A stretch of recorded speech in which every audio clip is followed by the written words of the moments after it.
Hello everyone, welcome to my channel RS Sri Jyoti. This is Sri Jyoti. In this video, we'll be learning about Hindi साहित्य का काल विभाजन, भक्ति काल का वर्गीकरण, रीति काल का वर्गीकरण. This will be useful for the candidates who are preparing for APDSC Hindi and AP TET Hindi. So, let's start. So, the first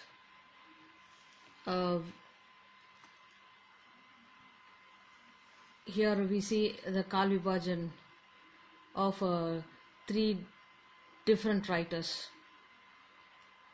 The first one is the Kal Vibhajan of Mishra Bandhu. The second one Ramchandra Shukla, and the third one is Dr. Nagendra. So first we shall see मिश्र बंधु का काल विभाजन. मिश्र बंधुओं का काल विभाजन का प्रारंभिक काल 700 से 1444 तक प्रारंभिक काल का समय है. मिश्र बंधुओं के अनुसार माध्यमिक काल का समय संवत 1445 से 1680 तक है.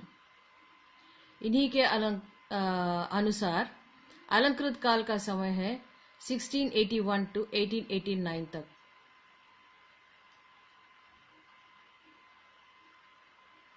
मिश्र बंधुओं के अनुसार परिवर्तन काल का विभाजन 1890 to 1925 और वर्तमान काल 1926 से अब तक. ये मिश्र बंधुओं के अनुसार काल विभाजन है. प्रारंभिक काल, माध्यमिक काल, अलंकृत काल, परिवर्तन काल और वर्तमान काल. और दूसरा काल विभाजन है डॉक्टर रामचंद्र शुक्ल के अनुसार. आप देखेंगे इन्हीं के अनुसार. हम तो इन्हीं के अनुसार का काल विभाजन ही फॉलो कर रहे हैं. So let's see. इनके अनुसार आदिकाल को वीरगाथा काल भी कहा जाता है और इसका समय है 1050 से 1375 तक. और दूसरा काल है पूर्व मध्य काल. पूर्व मध्य काल को भक्ति काल भी कहा जाता है और इसका समय है 1375 से 1700 तक. और तीसरा विभाजन है उत्तर मध्य काल.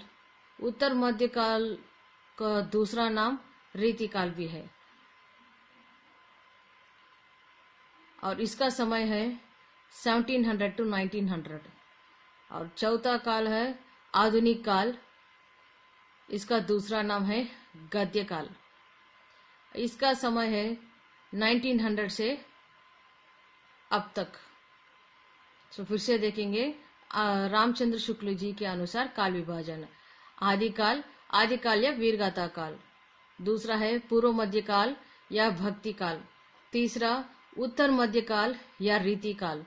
और चौथा है आधुनिक काल या गद्य काल. और डॉक्टर नगेंद्र के अनुसार काल विभाजन है आदिकाल, भक्ति काल, रीति काल और आधुनिक काल. डॉक्टर नागेंद्र जी के अनुसार आदिकाल 7वीं सदी के मध्य से 14वीं सदी के मध्य तक है और भक्ति काल 14वीं सदी के मध्य से 17वीं सदी के मध्य तक है. डॉक्टर नगेंद्र के अनुसार रीति काल का समय 17वीं सदी के मध्य से 19वीं सदी के मध्य तक है. इन्हीं के अनुसार आधुनिक काल का समय है 19वीं सदी के मध्य से अब तक.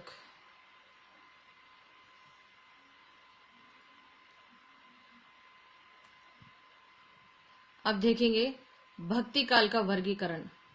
भक्ति काल को दो वर्गों में बांटा गया है. एक निर्गुण भक्ति शाखा और दूसरा सगुण भक्ति शाखा. फिर निर्गुण भक्ति शाखा को दो भागों में विभाजित किया गया है, दो शाखाओं में। एक है ज्ञानाश्रयी शाखा और दूसरा प्रेमाश्रयी शाखा। अब आएंगे सगुण भक्ति शाखा। सगुण भक्ति शाखा को दो भागों में, दो शाखाओं में वर्गीकृत किया गया है। पहला है राम भक्ति शाखा और दूसरा है कृष्ण भक्ति शाखा। उसे देखेंगे भक्ति काल का वर्गीकरण दो शाखाओं में, निर्गुण भक्ति शाखा और सगुण भक्ति शाखा। फिर निर्गुण भक्ति के दो शाखाएं हैं, उपशाखाएं हैं, ज्ञानाश्रयी शाखा और प्रेमाश्रयी शाखा। और सगुण भक्ति शाखा का भी दो उपशाखाएं हैं, राम भक्ति शाखा और कृष्ण भक्ति शाखा। अब तीसरा है रीति कवियों का वर्गीकरण। रीति कवियों का वर्गीकरण तीन भागों में किया गया है। पहला है रीति ग्रंथकार। रीति ग्रंथकार को रीति सिद्ध भी कहा जाता है, अब तो हम रीति सिद्ध के नाम से ही पढ़ते हैं। और दूसरा है रीतिबद्ध, रीतिबद्ध कवि। तीसरा है रीति मुक्त कवि। फिर से देखेंगे रीति ग्रंथकार या रीति सिद्ध कवि, दूसरा रीतिबद्ध कवि, तीसरा रीति मुक्त कवि।